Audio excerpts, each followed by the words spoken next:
Continuemos entonces con la agenda del conversatorio naranja y dando cumplimiento a ella, pues tenemos economía naranja, patrimonio, artes, medios y creaciones funcionales.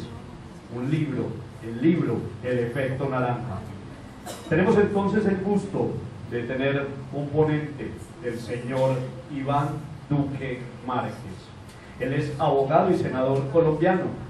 Se desempeñó como jefe de la División de Cultura, Creatividad y Solidaridad en el Banco Interamericano de Desarrollo, donde tuvo a su cargo la Agenda de Responsabilidad Social, Juventud, Economía Creativa y Cultura del organismo multilateral. Señor senador, nos acompaña en este momento la rectora de la institución, María Elena Mejía, así como docentes, administrativos, estudiantes, invitados, amigos y amigos de la prensa. Señor, con ustedes en la Academia Superior de Artes.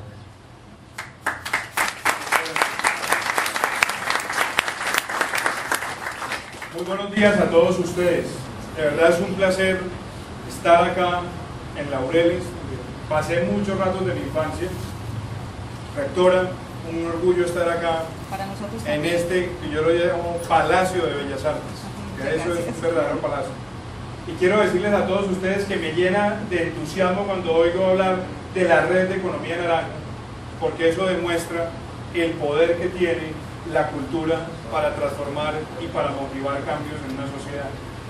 Yo quería compartir con ustedes esta presentación empezando por una frase con la que arranca esta historia, y es que existen cosas que sabemos que conocemos, cosas que sabemos que desconocemos y cosas que no sabemos que desconocemos. Y esa frase, que fue acuñada por un señor que fue secretario de Defensa de los Estados Unidos, me sirve siempre para empezar esta conversación, para decir que hay algo que no sabemos que desconocemos.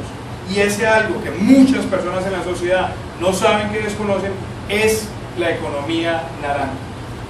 Ustedes se preguntarán, ya ustedes lo conocen, están en la red, pero para quienes no lo saben, para quienes apenas están empezando a conocer de qué se trata la economía naranja, yo diría que estamos hablando básicamente de un grupo de sectores donde está, uno, el sector de las artes, el sector del patrimonio ancestral, el sector de los medios y el sector de las creaciones funcionales. En ese patrimonio ancestral, ¿qué está presente? Los festivales, los carnavales, la gastronomía, están también las bibliotecas, los espacios museológicos. Cuando hablamos de artes, estamos hablando de las artes visuales, hablamos de fotografía, de pintura, de escultura, y también, por supuesto, hablamos de las artes escénicas, del teatro, de la zarzuela, de la ópera, de los títeres.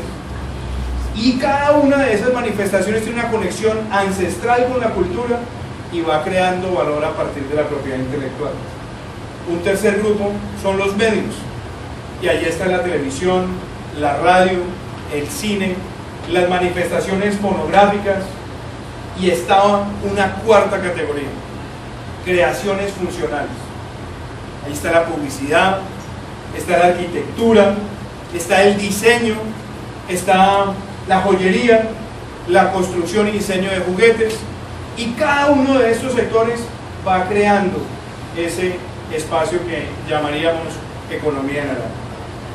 Cuando empezamos a hacer esta investigación, lo primero con lo que me encontré fue con un poco de escepticismo sobre el impacto real de la economía naranja en una sociedad.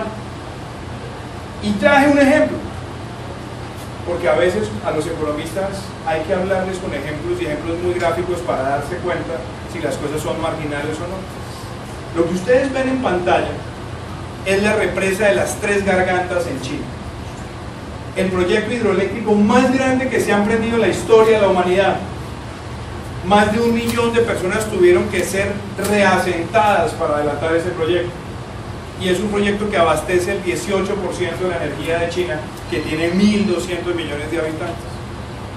ese sueño, ese proyecto tradicional de desarrollo, empezó a ser concebido en 1980 y entró en funcionamiento a plenitud en el año 2002. La pregunta que deberíamos hacernos: ¿cuánto costó la represa de las Tres Gargantas? Y esa represa costó 25.000 millones de dólares. Ahora ustedes se preguntarán qué tiene que ver esa represa con la economía naranja. Pues muy sencillo. Si yo comparo esa represa con los 10 principales musicales de Broadway en el mismo lapso de tiempo, esos musicales vendieron 27.000 millones de dólares entre boletería y mercadeo. Y eso nos demuestra que hay cosas que no sabemos, que desconocemos, que tienen un gran impacto económico en la sociedad. ¿Dónde empieza esa narrativa? El señor que ustedes ven acá se llama John Hawkins y fue el primer economista que empezó a estudiar el peso de la economía naranja internacionalmente. Y él estableció que podía ser más o menos el 6.1% del PIB mundial. Eso es 20% más grande que la economía de Alemania y 2.5 veces el gasto militar mundial, algo que tampoco sabíamos, que desconocíamos. ¿Y qué empezaba a ocurrir con esos desarrollos? Esas mercancías de esos 4 sectores generaban ventas en el mundo por el orden de 646.000 millones de dólares, lo que convierte la economía naranja y sus productos en la 5ª mercancía más transada de todo el planeta. Y si por un momento dijéramos, ¿qué pasaría si la economía naranja fuera un país del continente americano, que va desde los Estados Unidos hasta la Patagonia? Nos encontramos prácticamente con la 3ª economía, con una fuerza exportadora que lo ubica prácticamente en el 7º lugar y con la 4ª fuerza laboral. Y no sabíamos, que desconocíamos esa realidad. Es decir, estamos viviendo en medio de una mina de oro, de un sector cada vez más influyente, más transformador, y no hemos sabido entender el peso y la influencia de este sector. Por eso me parece muy útil plantearles a ustedes, para no agotarlos con el tema económico, 3 grandes elementos de análisis. ¿Qué tan importante es la economía naranja en el PIB de un país, en las exportaciones y en el empleo? Solamente en el caso de nuestro país estamos hablando de un sector que tiene 2 elementos de medición. Uno, el que nos dice el DANE. El DANE nos dice: este sector representa el 1.7% del PIB colombiano. Eso lo hace más grande que el café, casi igual de grande que el carbón, o más grande que el carbón, y casi igual que toda la minería junta. Pero resulta que el DANE no cubre todos los sectores de la economía naranja, sino apenas un pequeño grupo. Si utilizamos la medición de la Organización Mundial de Propiedad Intelectual, nos está diciendo que es casi el doble de la minería, el 3.3% del PIB. Y puede estar generando más de 700.000 empleos directos e indirectos, y tenemos el gran desafío de aumentar su participación en las exportaciones, porque apenas representa el 1.8%. Por eso, creo yo, que el desafío más importante, y esto tampoco lo ven los economistas cuando analizan ese espacio de economía naranja, ¿cómo nos va a nosotros en las ventas con el resto del mundo, en la balanza comercial? Pues miren la tragedia. Nosotros obviamente tenemos una balanza comercial negativa en economía naranja. Importamos más de lo que exportamos. Pero ustedes dirán, bueno, pero en la pantalla que usted me muestra, Estados Unidos está igual en la balanza comercial. Y por eso utilizo otra herramienta de medición, que es lo que yo llamo la balanza de pagos creativos. ¿Cuánto le pagamos al mundo por licencias y regalías? ¿Y cuánto compramos del mundo en licencias y regalías? Y miren en Estados Unidos cómo invierte la ecuación. ¿Por qué? Porque Estados Unidos no está interesado en vender el producto, sino en la propiedad intelectual que va con el producto. En cambio nosotros seguimos agudizando ese déficit, porque definitivamente le estamos pagando muchísimo más al mundo por las licencias, la propiedad intelectual y las regalías de lo que nos pagan a nosotros.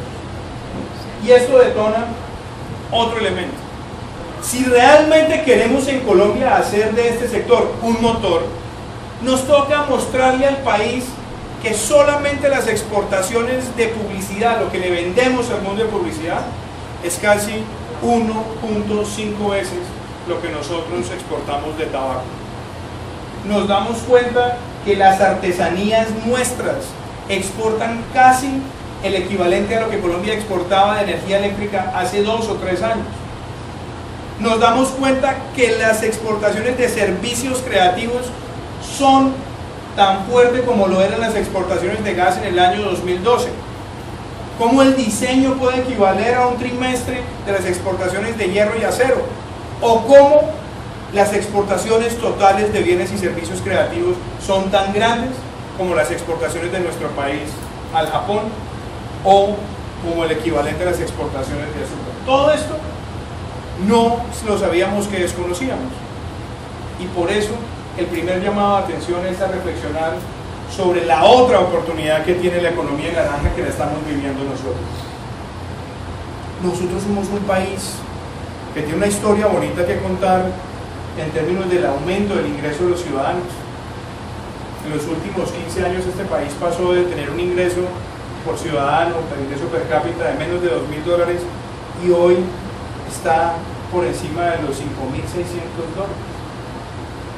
Obviamente no dólares de los nuevos, sino los que teníamos quizás como referencia hace un año y medio. Obviamente por el tipo de evaluación no ha cambiado.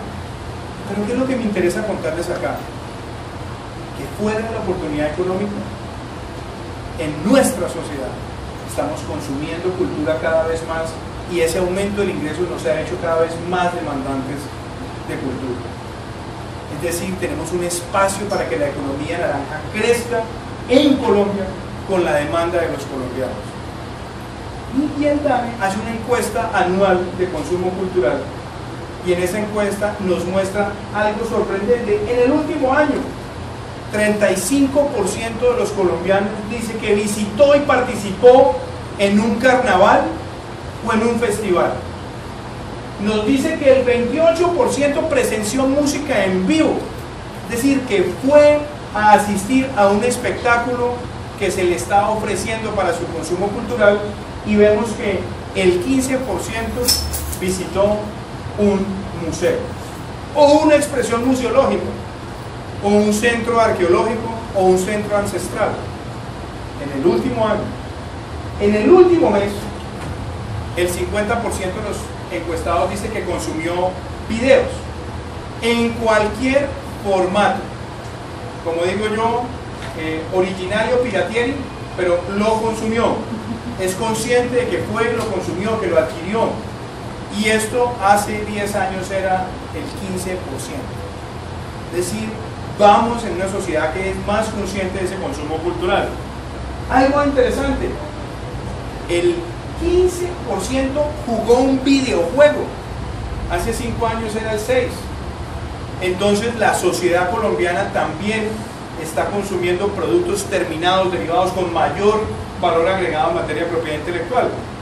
Y la pregunta es si nosotros realmente estamos aprovechando eso con nuestro propio talento, o estamos dejando que ese mercado se lo estén llevando otros. Y en la última semana, yo les diría que el 97% de los colombianos vio televisión. Eso no nos debería sorprender.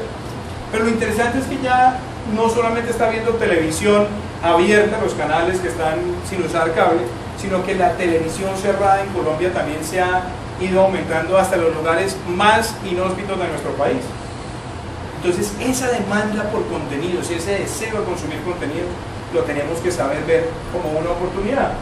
Y creo que el reconocer que el 45% de los colombianos está escuchando música deliberadamente, es decir, va y él mismo programa su música, la oye en sus dispositivos móviles, en sus teléfonos, en la casa, en el transistor, en la buseta, pero lo hace consciente ese consumo, nos tiene que servir a nosotros para entender la inmensa oportunidad. Y ahí la reflexión es, este señor que está en pantalla, del que se nos habla tanto en los libros de historia, ese señor Winston Churchill, decía que en el futuro los imperios van a ser imperios de la mente. nos empezaba a alertar que hacia el futuro los países que logran tener una base de riqueza en la propiedad intelectual y en el talento y en la medicina y en la ciencia y en la computación son países que van a ser ganadores en la economía global. Esto lo dijo en 1953.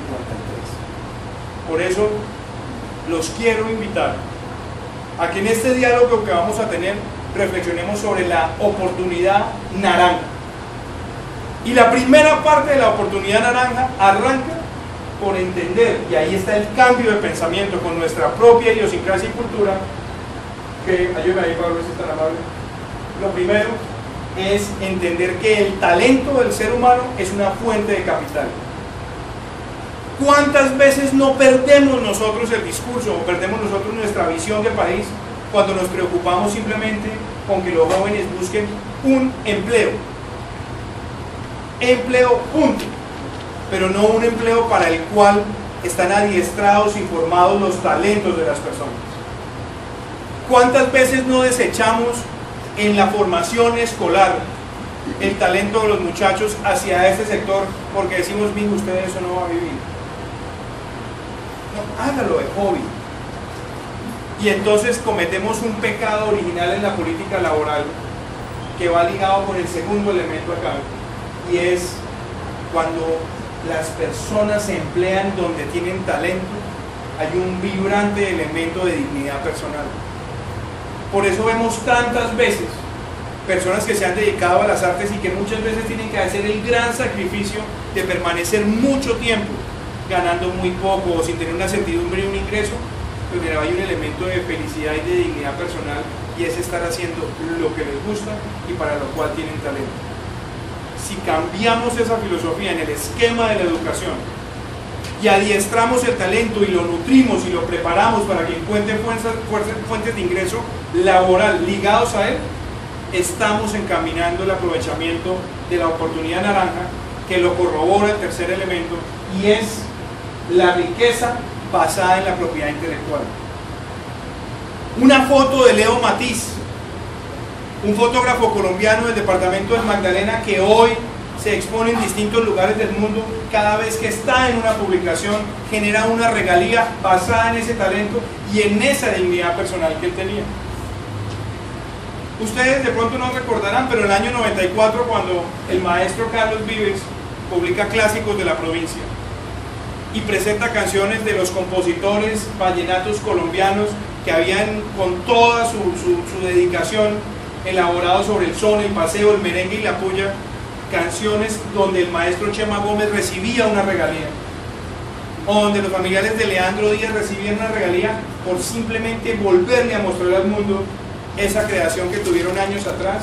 Lo que estamos haciendo allí es mostrando que la propiedad intelectual no solamente genera riqueza e ingresos, sino que se puede diferir en el tiempo para generar riqueza o ingresos.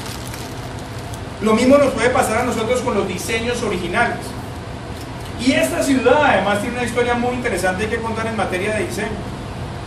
Cuando vamos a ver el centro de diseño que Acoplásticos tiene en Colombia, lo tiene en la ciudad de Medellín, y los diseñadores que participan allá están produciendo ideas para nuevos recipientes que después son vendidas en el mundo, que generan además propiedad intelectual y que le van a generar a esa persona, con ese registro, ingresos permanentes por una genialidad que tuvo, una creación, una invención que tuvo en un momento en el tiempo.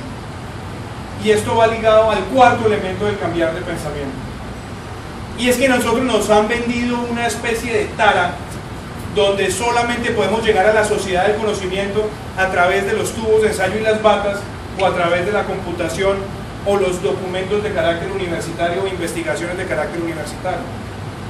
Por supuesto que ese camino es válido, por supuesto que ese camino genera ingresos, pero resulta que la economía naranja y todos los sectores de los que hemos hablado tienen igual de importancia y de relevancia a la ciencia o a la computación, y nosotros torpemente lo hemos desechado y nunca lo hemos convertido en un motor de desarrollo en el país, teniendo talento en distintos sectores y casi que condenando el éxito del artista a tener que salir del país y no generar esa riqueza en su propia nación.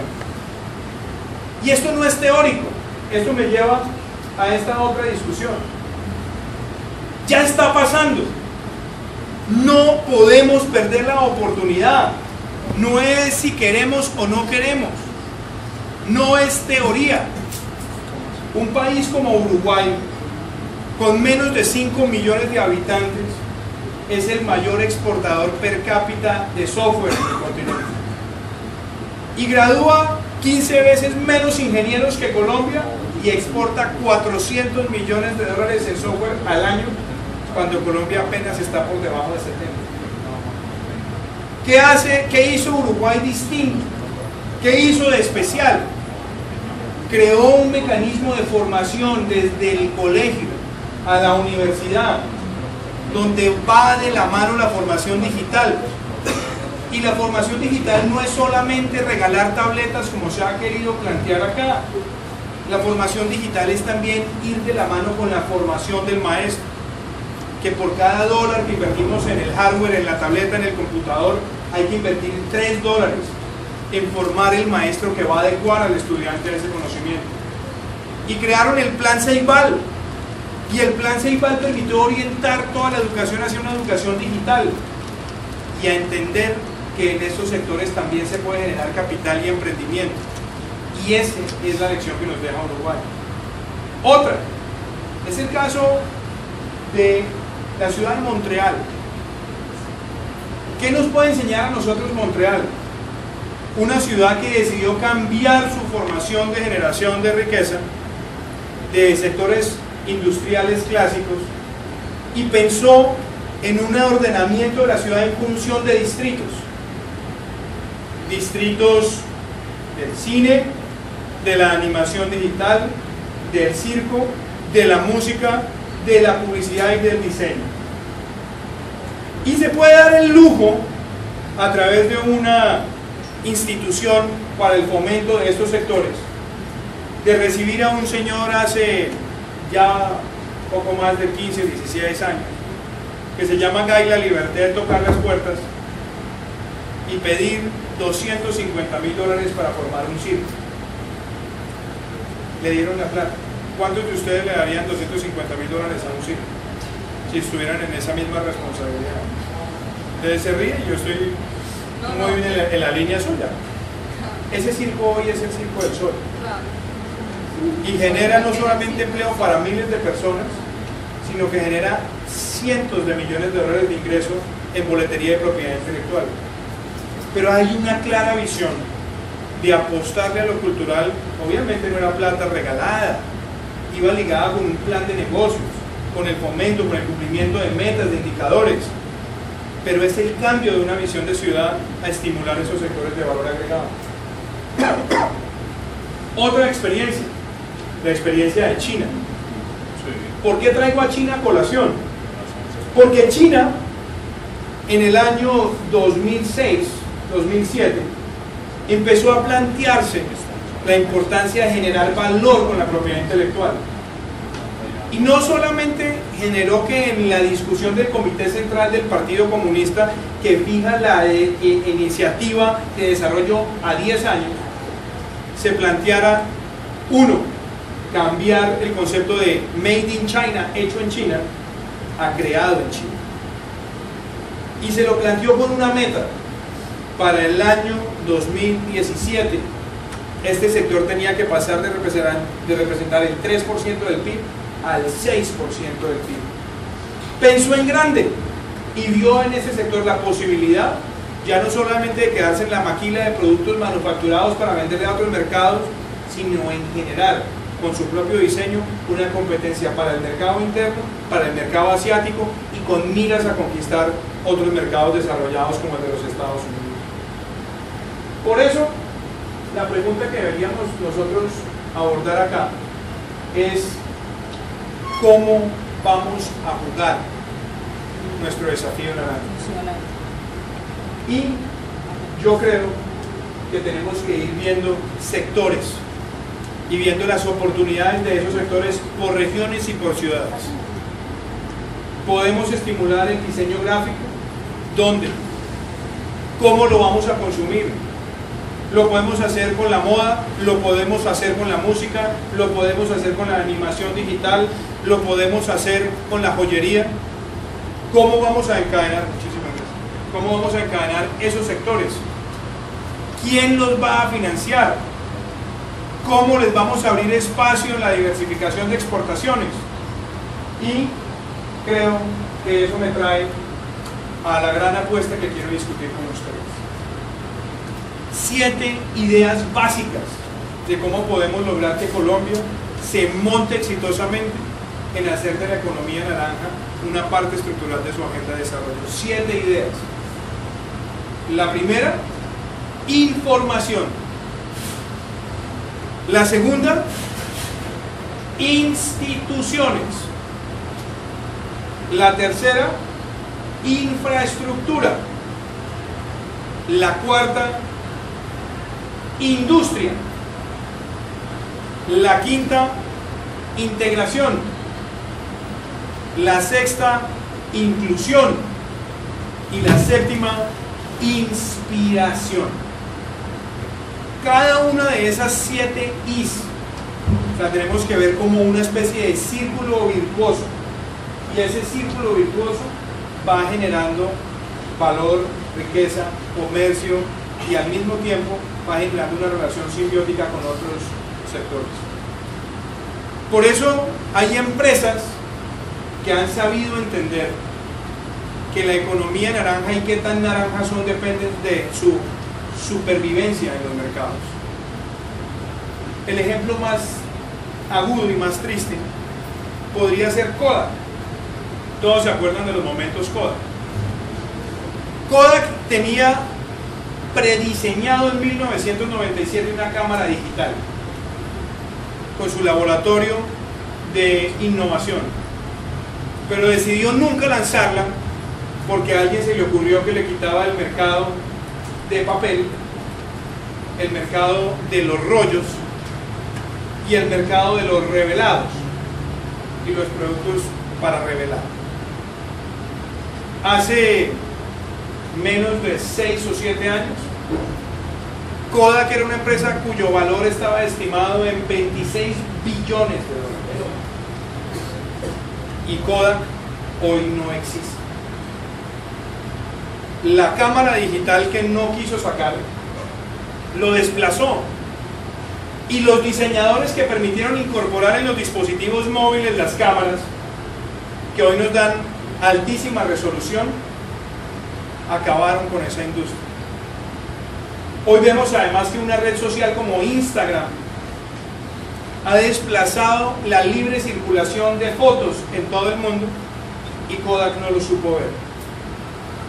Y fueron los sectores naranjas, ávidos, disruptivos, que querían transformar sectores, los que hicieron que con la democratización de la fotografía, un gigante que costaba 26 billones de dólares hoy no existe.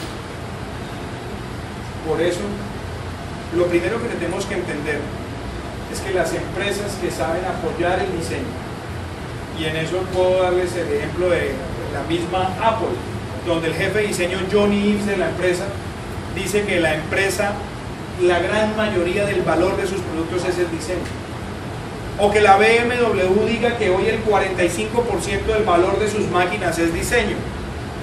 O que tengamos en Colombia personas que son capaces de llegar a mercados como lo hace Edgardo Osorio, con su línea de zapatos Aquazzurra, y con diseño competir en el mercado de zapatos de lujo en Italia. O Nancy González en el mercado de carteras de lujo en los Estados Unidos y en Europa, porque han sabido apostar al valor de lo naranja, transformando sectores y productos. Entonces la primera I que les quiero compartir, porque no les vaya a agotar con todas, es la I de información. Sin información sobre el sector no sabemos tomar las mejores decisiones. Y eso implica que en una ciudad como Medellín, donde hay tanto talento, podamos primero mapear el sector. ¿Cuántas empresas hay? ¿Cuántos empleos generan? ¿Cuánto venden? ¿A dónde venden? ¿Sobreviven? ¿No sobreviven? cuánto tiempo duran en el mercado, quiénes son sus principales clientes. Esos mapeos nos ayudan a crear estadísticas básicas, y esas estadísticas básicas nos llevan a la ambición nacional, y Colombia fue uno de los pioneros en tener una cuenta satélite para mirar el impacto del sector en la economía, y de allí pasar a los sistemas integrados de conocimiento. Pero la información en esto representa la principal materia prima de estímulo al sector. La segunda ahí que les quiero compartir es la infraestructura. El cambiar de mentalidad en la concepción de las ciudades y el entender que la infraestructura cultural es tan importante como la infraestructura vial o como la infraestructura eléctrica o como la infraestructura de agua y saneamiento es central.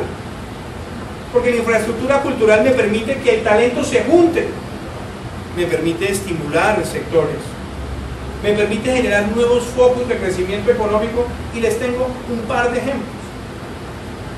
Este es un ejemplo internacional muy reconocido. Tiene lugar en la ciudad de Londres. Lo que ustedes ven en el fondo es la Catedral de San Pablo. Casi que todo aquel que pise Londres tiene que ir a conocer esa iglesia, o ese templo, o ese monumento, o ese símbolo arquitectónico, porque la mayoría de reyes ingleses han sido coronados allí, o otros porque quieren hacer el recorrido de la princesa Diana, o otros simplemente porque quieren contemplar una obra de la arquitectura religiosa de las más importantes del mundo. Pero al otro lado, donde estamos nosotros, a un grupo de emprendedores culturales les dio hace unos años por crear un museo de arte moderno, que se llama El Tent, donde ya han pasado grandes artistas colombianos, como Doris Salcedo, con su famosa grieta como símbolo del arte colombiano, haciendo presencia allí. Pero cuando se crea el museo no atrae el flujo de turistas que esperaba, y prácticamente iba a quedar como un gran elefante blanco del espíritu cultural. Pero a alguien se le ocurrió con infraestructura básica resolver eso. ¿Qué hicieron? Un puente peatonal, el que ven en pantalla, que se llama el Puente del Milenio, y terminó uniendo los dos distritos turísticos y facilitando el flujo de turistas de un lado al otro, y donde estaba construido el Museo de Arte Moderno, dinamizar nuevas industrias. Hoy ya no solamente hay galerías de artistas emergentes, hay sistemas de remate de obras de arte, hay restaurantes, hay empresarios del arte que representan artistas de distintos lugares del mundo que quieran ir a presentar sus obras a la ciudad de Londres. Y se ha convertido en uno de los distritos culturales más importantes de Europa. Otro, la infraestructura digital. Es muy importante en el concepto de país y de ciudad ofrecer internet de alta velocidad. ¿Qué nos permite eso? Que en la ciudad de Antigua, Guatemala, en el corazón de las montañas centroamericanas, existe una empresa como Estudio C, dirigida por Carlos Argüello, que es capaz de producir 360 cortes de edición de escenas para la película Crónicas del Alma. O podemos ver cómo en el Casanare colombiano o en el Caquetá colombiano hay ya animadores digitales y diseñadores gráficos que ofrecen sus servicios a las empresas desde los lugares más alejados de Colombia, y lo hacen gracias a la posibilidad de conectarse con internet de alta velocidad. Hay países, inclusive como Finlandia, que han tenido la discusión si el acceso al internet de alta velocidad debe ser o no un derecho fundamental. Pero ahí hay otro pilar. Y lo tercero tiene que ver con la infraestructura dedicada.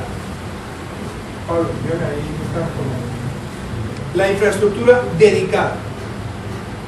Cuando nosotros tenemos teatros, que es el Teatro Colón de Bogotá, o cuando nosotros tenemos el Sodre en Uruguay, o cuando nosotros tenemos el Parque Arpí o la red de bibliotecas de Medellín, estamos buscando con esa infraestructura generar tejido social, pero al mismo tiempo reunir el talento.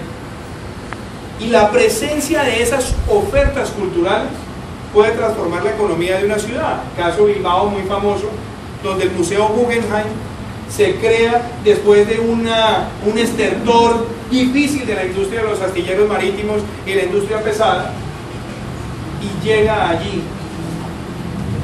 el museo. La atracción de turistas de la mano con la infraestructura básica que fue el tren de alta velocidad, y la ciudad pasa de 500.000 a 3 millones de turistas al año en un lapso de 7 años. Si sabemos apostar a una buena oferta cultural y museológica, que también va de la mano con festivales, con carnavales y con ofertas dedicadas de cultura, una ciudad empieza a cambiar una dinámica. Y yo creo que Medellín también tiene una historia muy exitosa que contar con el distrito de Plaza Mayor. Cómo esta ciudad logró atraer a los principales eventos de organismos internacionales como el BID, como la OEA, y también traer a la Academia de la Lengua, y hoy tener un epicentro de industria de la moda que se presenta con distintas ferias. ¿Qué más? Está la integración.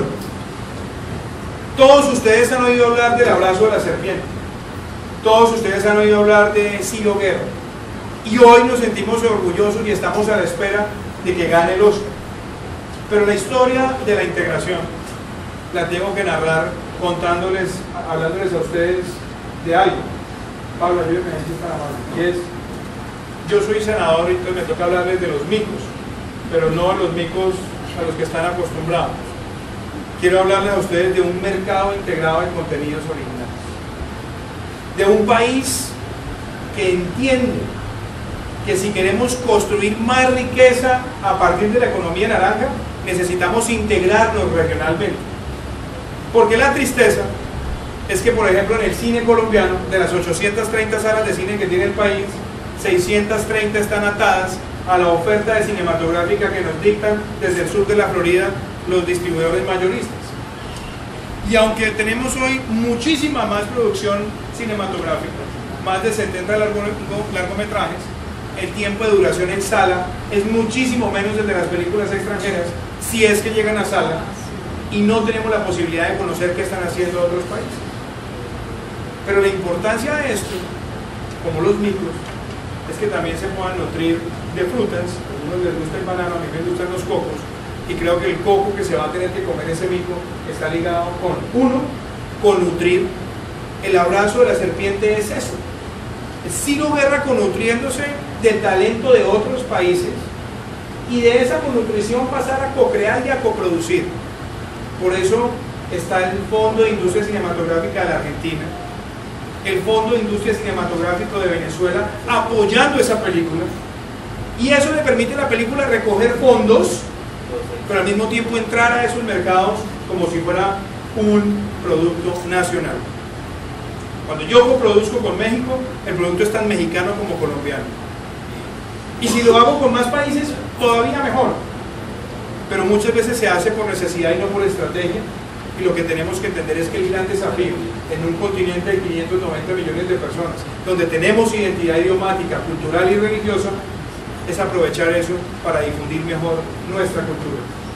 El coconsumo, la coprotección y la coinversión son necesarias en ese entorno. Sigamos ahí. La inspiración.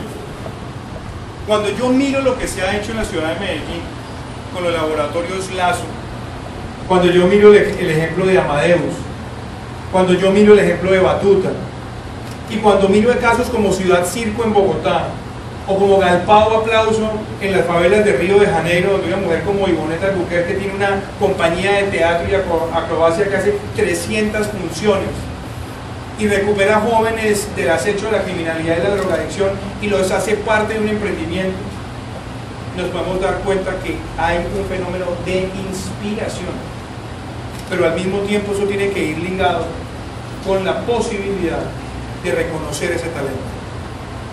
¿Por qué ese talento no lo estamos reconociendo desde la educación básica ni desde la educación superior y solamente lo venimos a reconocer cuando nos encontramos en las cadenas comerciales o hace parte de un reality?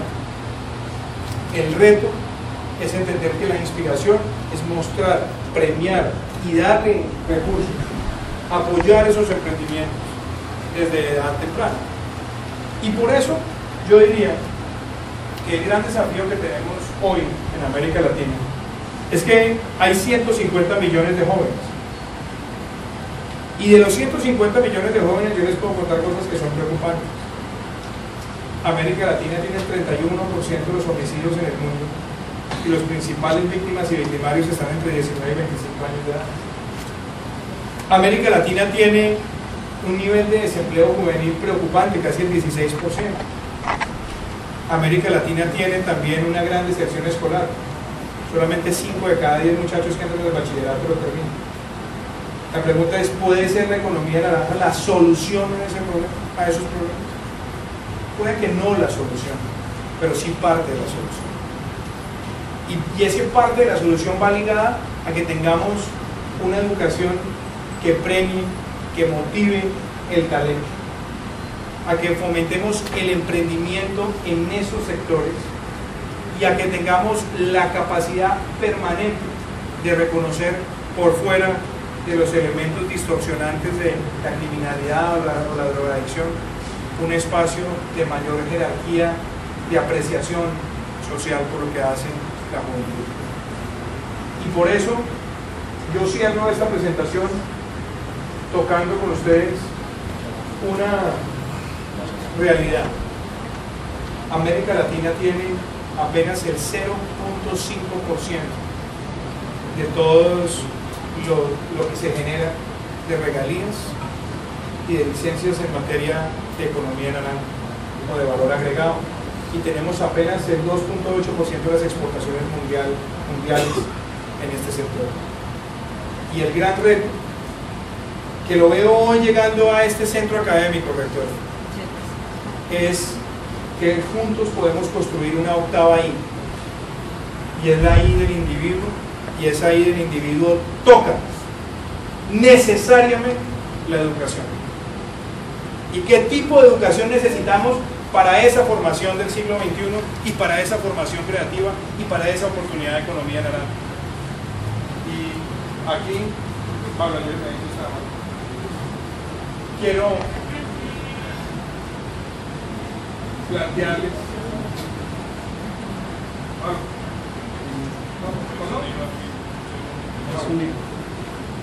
esa educación creativa. ¿Qué demanda de nosotros? ¿Cuál es la invitación a ustedes como estudiantes y a este centro educativo y al país pensando en la educación creativa? Lo primero es que la educación hay que personalizarla, pero personalizarla no es lo que nosotros pensamos que es personalizar, y es que haya un profesor para un menor número de estudiantes. Personalizarla implica entender que la educación no es que entre un niño y salga una prueba y caes, o que entre un niño y salga una prueba PISA. Personalizar significa que nos preocupemos por la formación del individuo, de sus valores, de sus talentos, de su individualidad, y no tratar de acomodar a los estudiantes en la formación como si fueran parte de un ciclo de producción industrial donde salen todos igualitos a producir un examen y a sacar una nota. Eso no es personalizar. Personalizar es pensar en las aptitudes, las competencias y la pertinencia de ese conocimiento de cara al futuro. Lo segundo es el currículo. El pecado original del currículo académico anticreativo es ciencia, educación, lenguaje, matemáticas. Lo demás es costurero. Aquí nos toca a nosotros ubicar en el mismo plano de la formación la educación artística, la educación deportiva y la educación digital. Sin eso no vamos a salir de ese pensamiento convencional de la educación. En el mismo plano, en el mismo peso tiene que estar esa formación. Lo tercero, la interacción. La vida de la creatividad es interactiva y la interacción es intergeneracional. Y a nosotros no nos enseñan desde la etapa más básica a compartir mi talento con los que están en cursos más adelante que yo. Y qué bonito fuera entender que si hay un niño que está en segundo o tercero de primaria y tiene talento, pueda trabajar con los que están en segundo y tercero de bachillerato y con nutrirse en materia de conocimiento. que la educación nos permita por ciclos de talento y aptitudes también interactuar y crear. Y esa interacción también es pertinente a la educación universitaria pensando en lo naranja. Yo no sé, y de pronto voy a preguntar algo que puede ser incómodo, pero ¿a cuántos artistas les dan en su formación la materia de propiedad intelectual? ¿No creen ustedes que alguien que está estudiando música, diseño, arte visual, arte plástica, debería saber de propiedad intelectual? ¿Por qué queremos dejar ese conocimiento solamente en unos abogados? Cuando en realidad el artista también debería saber cómo proteger lo que crea, defender lo que crea, mercadear lo que crea. Y por supuesto en las distintas universidades generar también esa feliz combinación de competencias, que los que están en Bellas Artes puedan trabajar con los que están en administración de empresas y los de administración de empresas con los abogados y juntos poder pensar en emprendimiento. Porque a veces las mismas universidades, cuando tienen las dos facultades, nunca las integran y se pierde la posibilidad creativa de formar riqueza y capital.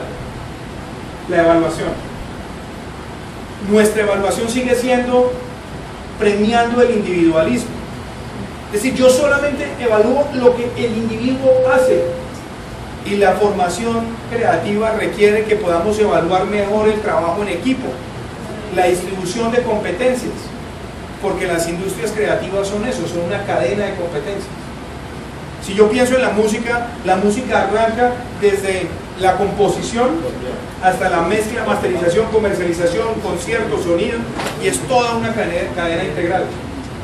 Necesitamos evaluar ese contenido en equipo. La incubación.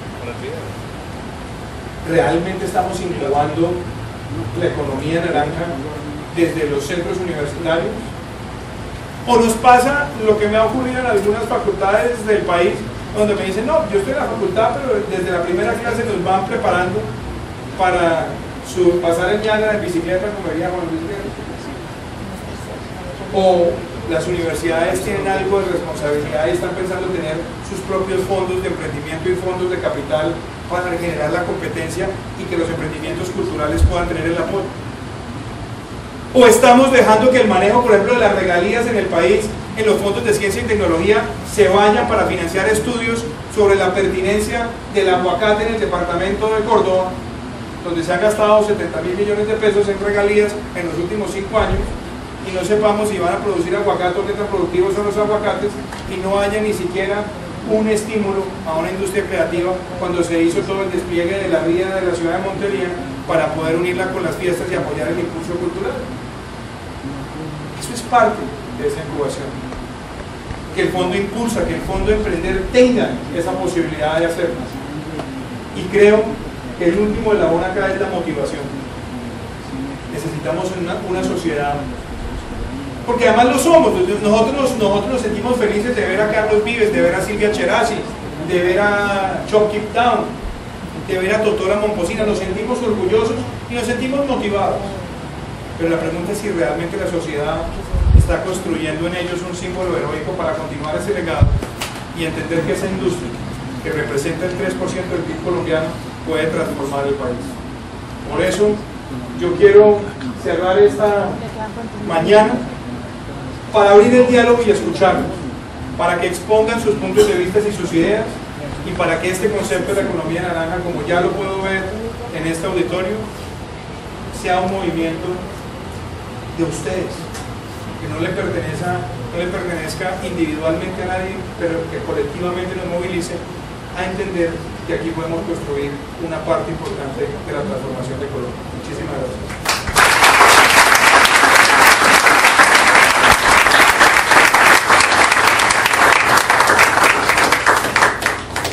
¿Preguntas?